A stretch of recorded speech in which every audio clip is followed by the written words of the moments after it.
उस्मान सफदर मेरे पुराने दोस्त हैं और हमारी दोस्ती की इब्तिदा फेसबुक से शुरू हुई थी। और फिर जब भी पाकिस्तान आते हैं उस्मान हमारी मुलाकात होती है। उस्मान जो है इनकी एजुकेशन तो सिविल इंजीनियरिंग की है, लेकिन इनका जो हार्ट है वो डिजिटल मार्केटिंग में था, इसलिए इन्होंने सिविल इंजीनियरिंग करके फिर डिजिटल मार्केटिंग की तरफ आ गए। इसके अलावा ये ऑथर हैं, अपनी किताबें इन्होंने लिखी हुई हैं और इनका एक कोर्स भी है और ऑनलाइन वो भी ये बेचते हैं। तो आज हम इनसे थोड़ा सा डिजिटल मार्केटिंग के मतलब गाइडलाइंस ले लेते हैं उन लोगों के लिए जो अपना स्मॉल बिज़नेस शुरू कर रहे हैं और वो कोई अपना फेसबुक पे एडवर्टाइज़ करना चाह रहे हैं या गूगल एड्स पे करना चाह रहे हैं, तो उसके लिए हम इनसे ज़रा सिंपल सी टिप्स ले लेते हैं। उस्मान ये बताइएगा कि गूगल पे भी आपने काम किया हुआ है, बल्कि आपकी तो जॉब ही ये है कि आप फेसबुक पे भी करते हैं और गूगल पे भी करते हैं, तो क्या कोई स्मॉल बिजनेस है और उसने शुरू करना है तो वो फेसबुक पे किस तरह से वो जो एड्स की डिफरेंट टाइप्स हैं वो आप बता रहे थे, वो कैसे शुरू करना चाहिए उसको? जी बेसिकली इंस्टाग्राम और गूगल एड्स दोनों जो हैं वो स्मॉल बिजनेसेस के लिए कैटर करती हैं बेसिकली। ठीक है। अगर आपका business it's a brand new business है तो फिर आप उसको ब्रांड अवेयरनेस की कैटेगरी में लेके आएंगे। अच्छा। अगर आपका बिजनेस एग्जिस्ट कर रहा है और आपने उसी की मार्केटिंग ऑफलाइन मार्केटिंग को लेवरेज करना है ऑनलाइन, फिर आप जो है ट्रैफिक की कैटेगरी यूज़ करेंगे। तो ट्रैफिक आप टारगेट करेंगे? बिल्कुल। तो डिपेंड करता है कि आपका बिजनेस इस वक्त किस लेवल पे है। उस हिसाब से आप जो है इंस्टाग्राम में या गूगल एड्स में अपनी कैटेगरी डिफाइन कर सकते हैं। फिर जो इंस्टाग्राम का अपना एल्गोरिथम जो है वो आपके ऑब्जेक्टिव के लिहाज से आपकी ऑडियंस की टारगेटिंग करता है उस तरह। आप जब इंस्टाग्राम का ले रहे हैं नाम, तो उसमें फेसबुक भी शामिल है ना? जी जी बिल्कुल। अच्छा, इसमें जो है आप कह रहे हैं कि जी अगर तो नई ब्रांड है तो उसको ब्रांड अवेयरनेस पे जाना चाहिए और अगर एग्जिस्टिंग बिजनेस है तो उसको ट्रैफिक पे जाना चाहिए। अच्छा, इसमें जो गोल भी कई दफ़ा हम जब ऐड बना रहे होते हैं तो हम गोल डिफाइन करते हैं, तो गोल क्या होना चाहिए हमारा? कन्वर्जन होना चाहिए, व्यूज़ होना चाहिए या इंगेजमेंट? क्या इसको आप कैसे थोड़ा सा बता सकते हैं? हाँ जी, देखिए ई कॉमर्स बिजनेस के लिए जो है अल्टीमेट गोल होता है सेल्स, राइट? ठीक है। उनको अल्टीमेटली सेल्स चाहिए। तो जो करस्पॉन्डिंग गोल होता है जब आप कैंपेन डिफाइन कर रहे होते हैं वो होता है कन्वर्जन्स बेसिकली। लेकिन अक्सर मैंने देखा है कि एडवर्टाइजर्स वो सिर्फ कन्वर्जन्स को ही सिलेक्ट कर लेते हैं डायरेक्ट पहले दफा, जो कि इट्स अ मिस्टेक बेसिकली। ऐसा होना नहीं चाहिए। बेस्ट प्रैक्टिस ये है कि आप ट्रैफिक और कन्वर्जन्स दोनों कैंपेन्स को एक साथ लेके चलें। अच्छा। अगर आपके पास मार्केटिंग के लिए बजट थोड़ा ज़्यादा है तो आप इनिशियली सिर्फ ट्रैफिक कैंपेन चलाएं और जब एटलीस्ट 50 कन्वर्जन्स आ जाएंगी फिर आप कन्वर्जन्स कैंपेन को भी इनेबल कर लें। अच्छा। हाँ, आप कह रहे हैं जो आपकी ट्रैफिक कैंपेन से कन्वर्जन 50 आनी चाहिए। हाँ जी। और उसके बाद फिर आप कन्वर्जन वाली कैंपेन चलाएंगे। एग्जैक्टली। अच्छा, अगर आपके पास $100 हैं तो आप कितनी आप कह रहे हैं सजेस्ट करेंगे कन्वर्जन पे लगाएं, कितने आप उस पे लगाएं ट्रैफिक पे लगाएं?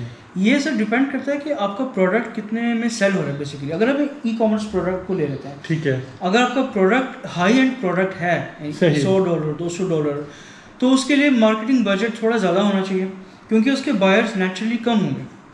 ठीक अगर है। आपका एक यानी कि मास प्रोडक्शन वाला बिजनेस है, मिसाल के तौर पे एक्सेसरीज एंड ऑल $5 $6 के प्रोडक्ट्स हैं, तो $100 का बजट स्टार्ट करने के लिए इट्स गुड इनफ। ठीक है, ठीक है। उसमें ये होगा कि आप ट्रैफिक कैंपेन स्टार्ट कर लें। ठीक है। $100 ट्रैफिक कैंपेन में लगा दें और उससे आपको आइडिया हो जाएगा कि कन्वर्जन्स आती हैं कि नहीं आती। हाँ जी। तो इसका मकसद भी है ट्रैफिक स्टार्ट करने का कि आप फेसबुक के एल्गोरिदम को बेसिकली ट्रेन कर रहे हैं। ठीक है। कि कन्वर्जन्स कहाँ से आ रही हैं। ठीक है, ठीक है। हाँ जी, हाँ जी। और अगर आपने चलाई है कैंपेन और एक भी कन्वर्जन नहीं हुई तो फिर क्या फॉल्ट हो सकता है? इसमें देखिए काफ़ी लेवल्स होती है चेक करने की। सबसे पहले तो आपने चेक करना है ऑन द कैंपेन्स लेवल। देखिए 3-4 लेवल होते हैं, campaign level, ad set level and then ad level. ठीक है ना? ठीक है। इन सब के बाद भी, इस सब को ऑप्टिमाइज करने के बाद भी अगर नहीं आ रही सेल्स तो फिर आपने चेक करना है आपकी वेबसाइट, आपका प्रोडक्ट, आपका ऑफर।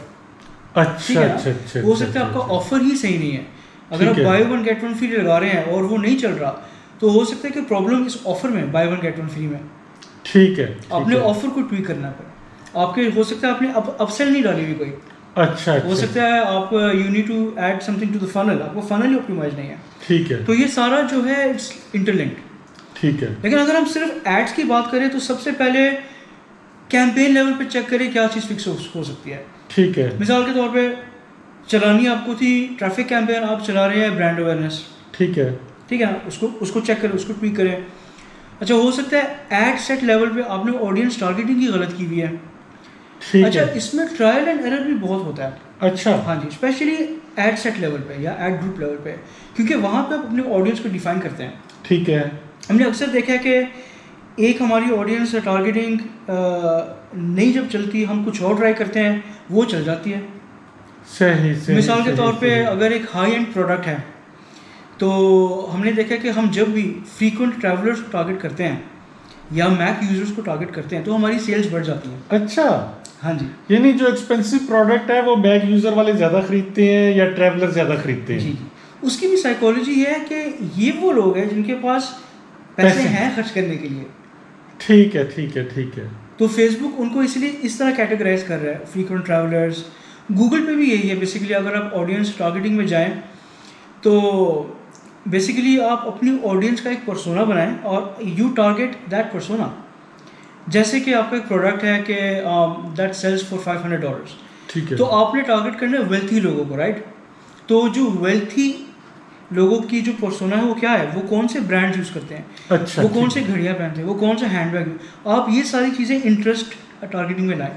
ठीक है ठीक है ठीक है। तो ठीक है। ये this is one of the tips अपने ऑडियंस टारगेटिंग को ऑप्टिमाइज करने के लिए, ये एक टिप है बेसिकली। अच्छा, इसमें जो है वो ए बी टेस्टिंग भी आ जाती है, तो हाँ जी। उसको कैसे यूज़ किया जाता है? देखिए, ए बी टेस्टिंग के भी काफ़ी तरीके हैं। जो सबसे सिंपल वे वो ये है कि आप डिफरेंट ऑडियंसेस बेस्ड के ऊपर आप एड ग्रुप्स अपनी बना लें, एड सेट अच्छा, बना लें। ठीक है मसलन एक एड सेट आप बना ले फ्रीक्वेंट ट्रैवलर्स की, ठीक है। एक एड सेट आप बना ले मैक यूज़र्स, आईफोन यूज़र्स की, एक एड सेट आप बना ले अपने कस्टमर्स लिस्ट की। अच्छा, कस्टमर्स लिस्ट के बारे में हम डिस्कस कर रहे थे पहले, ठीक है। वो बड़ी वैल्यूबल लिस्ट होती है। यानी आपके पास ऑलरेडी जो कस्टमर्स हैं उनके ईमेल और फ़ोन नंबर आप अपलोड जी। कर देंगे? जी जी, बिल्कुल बिल्कुल। ठीक है आप अगर आपके पास एग्जिस्टिंग डाटाबेस है आपके कस्टमर्स का या आपके सब्सक्राइबर्स, ईमेल न्यूज़लेटर्स, आप वो डाटाबेस अपलोड कर देंगे और आप एक बनाएंगे उसका लुक अलाइक ऑडियंस। ठीक है जो फेसबुक एड्स को जानते हैं वो जानते हैं इस टर्म, लुक अलाइक ऑडियंस या फिर सिमिलर ऑडियंस। ठीक है। तो ये एक अलहदा से एक एड ग्रुप है या एड सेट है आपकी टेस्टिंग के लिए। ठीक है ठीक हाँ जी है। हाँ जी। अच्छा, इसमें जो है एड सेट की बात जो कर रहे हैं उसका मतलब है कि उसमें एक से ज़्यादा ऐड होंगे? हाँ जी, होता ये है कि एड सेट में क्या होता है, ad set is a combination of ads and audience. ठीक ठीक है है ना। एक एड सेट ये एक ऑडियंस है, बेसिकली आप ऑडियंस को डिवाइड कर रहे हैं, ये होता है। और इसमें एक भी चीज़ है जो फेसबुक का एक नया फीचर है, उसे कहते हैं जी कैंपेन बजट ऑप्टिमाइजेशन। ये बड़ा ज़बरदस्त फीचर है। इसमें होता क्या है कि आप कैंपेन लेवल पे अपना बजट सेट करें और आपके कैंपेन के अंदर मुख्तलिफ एड सेट्स होंगी, राइट। ठीक है अब फेसबुक का एल्गोरिथम डिसाइड करेगा कि कौन सी एड सेट से ज़्यादा रेवेन्यू आ रहा है, फिर वो ज़्यादा बजट उसी पे खर्च करेगा। अच्छा, वो खुद ही डिसाइड करेगा? वो खुद ही मेजर करता है, डिसाइड करता है और ऑप्टिमाइज करता है। तो ये एक बड़ा अच्छा तरीका है अपने कैंपेन्स को, अगर आपने एक ऑटोमेटेड तरीके से उसको आप रन करना चाहते हैं तो ये एक बड़ा अच्छा मेथड है, कैंपेन बजट ऑप्टिमाइजेशन। अच्छा, कुछ लोग मुझे ये भी कहते हैं कि कई दफ़ा किसी ऐड का रिजल्ट इसलिए भी नहीं आ रहा होता कि फेसबुक वाले चाहते हैं कि आप ज़्यादा बजट लगाएं। ऐसी पॉसिबिलिटी है? ये देखिए, ये ऑफिशियली तो नहीं होता, लेकिन आप नोटिस करेंगे कि गूगल एड्स में भी और फेसबुक एड्स में भी एक चीज़ उन्होंने इंट्रोड्यूस की है, क्वालिटी स्कोर जिस तरह। अच्छा, ठीक है ना, स्पेशली गूगल में ये है क्वालिटी स्कोर। ये जो मैट्रिक है ना जी, KPI क्वालिटी स्कोर, ये बेसिकली गूगल का तरीका है आपसे ज़्यादा पैसे लेने का। अच्छा, उन्होंने भी तो पैसे बनाने हैं, राइट। सही सही सही। तो आप देखेंगे कि उनके जो रिकमेंडेशंस होती हैं गूगल की, उनमें एक रिकमेंडेशन होगी इंक्रीज योर बजट बाय 20%। हाँ जी हाँ जी हाँ जी। और भी रिकमेंडेशंस होती हैं, वो यूज़फुल होती है। यानी मैं ये नहीं कह रहा कि ये रिकमेंडेशंस बिल्कुल ही गलत है, नहीं, ऐसी ही बात नहीं है, लेकिन this is a way for the platform to make money as well.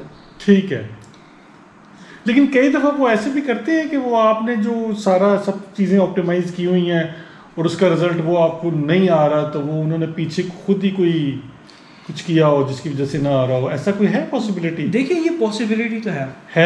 अच्छा, उसकी वजह ये है कि मैं एक आर्टिकल पढ़ा था एक्चुअली लास्ट ईयर। कुछ फेसबुक की ऑफिशियल डॉक्यूमेंट्स लीक हुई थी। अच्छा, उसमें ये बात उन्होंने जाहिर की थी कि फेसबुक वाले एक सर्टेन परसेंटेज तक आपका ROI रोक देते हैं। अच्छा, ठीक है। उसका कॉन्टेक्स्ट ये था, मुझे एग्जैक्ट वर्डिंग्स नहीं याद, लेकिन आर्टिकल का कॉन्टेक्स्ट यही था ठीक है कि ये करते हैं, ये चीज़ बिहाइंड द सीन्स करते हैं, सीन्स। ठीक है। अच्छा, अब मेरा एक और क्वेश्चन ये था कि गूगल पे भी एड्स दिए जाते हैं और हम फेसबुक या इंस्टाग्राम पे भी ऐड देते हैं, तो कौन से ज़्यादा इफेक्टिव हैं और कौन से टारगेट करने चाहिए? क्या इसमें भी प्रोडक्ट की डिफ्रेंसिएशन आ जाती है? इसमें प्रोडक्ट की डिफ्रेंशिएशन है, लेकिन सबसे बड़ी डिफ्रेंशिएशन है आपकी जोग्राफिकल एरिया की, आप किस लोकेशन को टारगेट कर रहे हैं। अच्छा, अब देखिए मेरा एक्सपीरियंस रहा है मिडिल ईस्ट का, हमारे ज़्यादातर क्लाइंट्स मिडिल ईस्ट के हैं, बहरीन, सऊदी। तो यहाँ पे तो ज़्यादातर जो लोकल ऑडियंस है वो इंस्टाग्राम यूज़ कर रही होती है या फिर आपका गूगल सर्च, ठीक है ना जी। और नंबर 2 पे आ जाता है ट्विटर और स्नैपचैट, ठीक है। तो यहाँ पाकिस्तान में तो स्नैपचैट नहीं है इतना, बिल्कुल भी नहीं है। तो ये आपकी जोग्राफिकल लोकेशन पे भी डिपेंड करता है कि आपकी ऑडियंस कहाँ पे पाई जाती है बेसिकली। तो फिर आप सिलेक्ट करेंगे कि आपने इंस्टाग्राम लेना है या गूगल लेना है? बिल्कुल, या दोनों को भी लिया जा सकता है? दोनों को लिया जा सकता है और प्रोडक्ट पे भी डिपेंड करता है। अब कई ऐसे प्रोडक्ट्स हैं जो स्नैपचैट के लिए आइडियल नहीं है। अच्छा, क्योंकि स्नैपचैट पे जो ऑडियंस है वो है यूथ, यंगस्टर्स। ठीक है, अब उनको आप यानी कि परफ्यूम तो मार्केट नहीं कर सकते, ठीक है। आप उनको उनके एक्सेसरीज, अगर आपका प्रोडक्ट है मोबाइल एक्सेसरीज, तो वो स्नैपचैट पे सेल करेगी, ठीक है। लेकिन अगर आपका प्रोडक्ट है लेट्स से होटलिंग इंडस्ट्री हो गई, ठीक है, या फिर इस तरह की जो निशेस हैं, फार्मास्यूटिकल के लिए Google is one of the good options pharmaceutical के लिए। हाँ जी। बल्कि जितने भी ई-कॉमर्स प्रोडक्ट्स हैं उनके लिए इंस्टाग्राम तो खैर है ही टॉप पे, लेकिन गूगल सर्च, उसके साथ साथ गूगल की एक और नई एड प्लेटफॉर्म है, गूगल शॉपिंग एड्स। अच्छा, वो बड़ी ज़बरदस्त है। ठीक है। उसमें क्या होता है? उसमें आप देखेंगे कि आप किसी प्रोडक्ट का अगर नाम सर्च कर रहे हैं गूगल पे, तो सर्च लिस्टिंग से पहले आपको शॉपिंग एड्स की लिस्टिंग आ जाएगी। उसमें प्रोडक्ट का नाम होगा, प्रोडक्ट की इमेज होगी, उसकी प्राइस होगी, ठीक है। वो अलग से एक प्लेसमेंट है। आप उधर से परचेज भी कर सकते हैं डायरेक्ट? हाँ जी, वो डायरेक्टली आप उसे क्लिक करेंगे, it will take you to the product page. वो लिंक्ड होती है आपकी वूकॉमर्स के साथ, या अगर आप मजेंटो यूज़ कर रहे हैं वो मजेंटो से लिंक होगी। जो भी ई-कॉमर्स प्लेटफॉर्म आप यूज़ कर रहे हैं उसके साथ इंटीग्रेट, वो ऑटोमेटिकली इंटीग्रेट होगा। ये नहीं आप अपने पास प्राइस चेंज करेंगे तो उधर भी चेंज हो जाएगी? एग्जैक्टली, वो डायनामिकली अपडेट होता है। आपने कोई नई प्रोडक्ट ऐड किया है वो उधर ऐड हो जाएगी खुद ही। तो ये स्मॉल बिजनेस भी इसको यूज़ कर सकते हैं या इसको किसी एजेंसी के थ्रू जाना है या कोई पार्टनर बनना पड़ता है इसका? नहीं, ये स्मॉल बिजनेसेस के लिए बहुत बड़ी अपॉर्चुनिटी है, ये खुद से आप इम्प्लीमेंट कर सकते हैं। अच्छा, हाँ जी। इवन दो एजेंसीज इसके लिए काफ़ी चार्ज करती हैं ये पूरे सेटअप का एंड ऑल, अच्छा, लेकिन ये आप कर सकते हैं खुद ही, आपको स्पेशल सर्टिफिकेशन की जरूरत नहीं है। नहीं। अच्छा, गूगल में तो ट्रेडिशनली तो वो हमारे सर्च एड्स ही होते हैं ना, या कीवर्ड बेस्ड ऐड होती जी, हैं? इसके अलावा भी गूगल से हम फायदा उठा सकते हैं किसी तरीके से, गूगल एड से? जी बिल्कुल। बेसिकली गूगल एड्स के अंदर आपके सर्च एड्स आ जाती हैं, display banner ads, even YouTube ads is a part of Google ads. ठीक है जी। और यूट्यूब एड्स में भी फिर फर्दर बहुत सी किस्में हैं। अच्छा, डिस्कवरी एड्स हैं, ट्रू व्यू एड्स हैं, बम्पर एड्स हैं। अच्छा, बहुत वैरायटी है इसमें।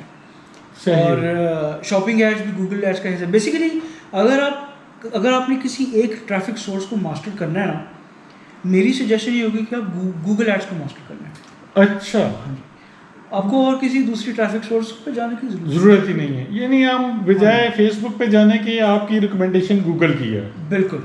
अच्छा, इसमें कोई ऐसा है कि एक ही प्रोडक्ट एक ही मार्केट के लिए अगर हम फेसबुक, इंस्टाग्राम या फेसबुक की ऐड यूज़ करते हैं और गूगल की ऐड यूज़ करते हैं तो कुछ एक्सपेंसिव है या सस्ती है? कुछ ऐसा है कि गूगल सस्ता पड़ेगा या महंगा पड़ेगा या ऐसा कुछ है? बिल्कुल। जितनी ज़्यादा कॉम्पिटिटिव आपकी नीश होगी, आपकी इंडस्ट्री जितनी ज़्यादा कॉम्पिटिटिव होगी, एड्स उतनी महंगी हो जाएंगी। नहीं, लेकिन प्लेटफॉर्म बेस्ड भी प्राइसिंग का फ़र्क है? फ़र्क है। देखें, अगर तो एक प्लेटफॉर्म एक नया एड टाइप लॉन्च करती है जो कि ज़्यादा एडवर्टाइजर्स ने नहीं अभी उसके ऊपर है, तो वो सस्ती होगी। जैसे शॉपिंग एड्स हैं गूगल की, ये आजकल सस्ती जा रही है, अच्छा, नहीं है। अच्छा, अभी तक एक्सप्लॉइट नहीं हुई ये चीज़। ठीक है। यानी अभी स्मॉल बिजनेस आता है तो उसको गूगल शॉपिंग ऐड यूज़ करनी चाहिए? बिल्कुल करनी चाहिए। ठीक है, और ये फेसबुक की किसी भी ऐड से दूसरे ऐड से सस्ती पड़ेंगी? ये सस्ती पड़ेगी। फेसबुक पे भी एक शॉपिंग एड्स की तरह का एक शुरू हुआ है, उसे कहते हैं कैटलॉग एड्स। अच्छा। तो वो भी एक नई चीज़ है जो यानी पिछले चंद सालों में इंट्रोड्यूस हुई है, वो भी यूटिलाइज़ करना चाहिए। वो भी, और क्रॉस प्लेटफॉर्म भी यूटिलाइज हो सकती है ये चीज़। मिसाल के तौर पे आप गूगल एड्स चला रहे हैं तो आप रीमार्केटिंग कर सकते हैं फेसबुक यूज़र्स को। अच्छा अच्छा अच्छा अच्छा। तो आपकी ऐड अगर किसी फेसबुक यूज़र ने गूगल पे देखी है, you can show them on Facebook. अच्छा, ठीक है। रीमार्केटिंग इटसेल्फ एक बहुत बड़ी अपॉर्चुनिटी है। इसके लिए क्या करना पड़ता है? ये एक सिंपल सा कोड होता है, चाहे आप रीमार्केटिंग गूगल से कर रहे हैं या फेसबुक से, वो प्लेटफॉर्म आपको एक कोड देती है, रीमार्केटिंग कोड। अच्छा। वो आप अपनी वेबसाइट के बैक एंड पे इम्प्लीमेंट कर दें, ठीक है। फिर वो आपका रीमार्केटिंग कैंपेन वो सेटअप कर लेंगे, तो वो स्टार्ट ठीक है, रीमार्केटिंग रीमार्केटिंग कैंपेन। ठीक है। क्योंकि होता ही है ना कि आप, जैसे मैं एक दुकान में गया हूँ शॉपिंग करने, तो मैं हो सकता है मैं पहली विजिट में नहीं कुछ परचेज करूँगा, बट ऑन द सेकंड और the third visit I purchase something. तो इंटरनेट की लैंग्वेज में इसे आप कहेंगे रीमार्केटिंग। अच्छा अच्छा। एक ही यूज़र को 2 दफ़ा 3 दफ़ा ऐड दिखा रहे हैं। फिर आप हर दफ़ा जब ऐड दिखाते हैं, आप इसके साथ एक अर्जेंसी लगा सकते हैं। अच्छा, कि सो ओनली 3 आइटम्स लेफ्ट, और इस तरह से booking.com पे जैसे आप देखते हैं, हाँ जी हाँ जी हाँ जी। वो रीमार्केटिंग, आप कोई भी होटल विजिट कर लें, अगले 7 दिन तक आपको उन्हीं की एड्स रीमार्केटिंग, वो आपको रीमार्केटिंग हो रही होती है बेसिकली। सही सही सही सही। थैंक यू उस्मान के साथ हमने डिजिटल मार्केटिंग का बस एक थोड़ा सा डिस्कशन की है। ये तो बड़ा डीप टॉपिक है और बड़ा लंबा चौड़ा टॉपिक है। उस्मान एक्सपर्ट है, और उस्मान का जो है कॉन्टैक्ट इन्फॉर्मेशन भी मैं शेयर कर रहा हूँ, और अगर किसी ने मज़ीद कुछ पूछना हो या इनकी सर्विसेज लेनी हो तो वो इनसे डायरेक्ट कांटेक्ट करके ले सकते हैं। Thank you.